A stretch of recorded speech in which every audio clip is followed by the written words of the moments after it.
Very strong speech by the Foreign Minister on China last night at ANU. The question arising from this when I saw the comments was, why poke them in the eye given the sanctions already in place and the threat of more? Well, there's a bit of a view in the government that China is punishing us anyway, so why take a step back? Let's have a listen to the Minister's latest accusations against China. Let's be clear.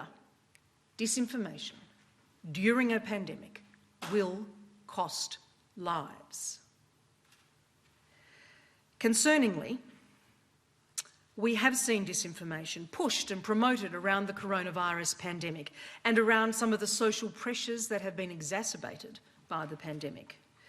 The European Commission issued a report last week that concluded foreign actors and countries, in particular Russia and China, had carried out targeted disinformation campaigns seeking to undermine democratic debate and exacerbate social polarisation and improve their own image in the COVID-19 context.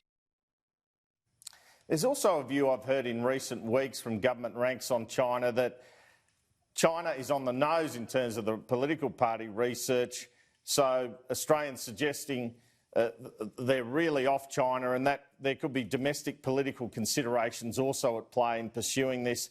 Also looks like Australia keen to really assert now our place as a middle power, but there are real fears in the government around the Chinese government encouraging international students not to come here, and the fact that the Chinese government could put pressure on Chinese students in respect of this. Let's have a look at a bit of reaction that Kieran was talking about to the Marise Payne speech. Alexander Downer, the former Foreign Minister here, he tweeted on it and said it was the best one of the best speeches by an Australian Foreign Minister in years. Marise Payne stands up for Australia. Is that a bit of a poke at Julie Bishop as well? And then James Patterson, who we know is very hawkish on China, together with Andrew Hastie, saying a must-read speech. The Payne speech contrasts somewhat with what Scott Morrison said last week.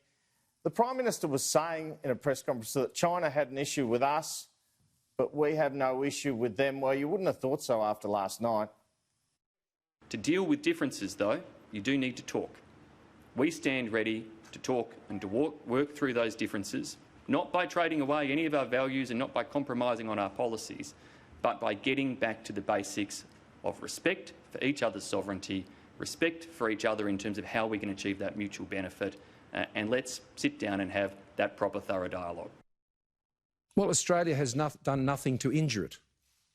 What Australia will always do is act in our national interests in accordance with our values. We'll do so consistently and with constancy.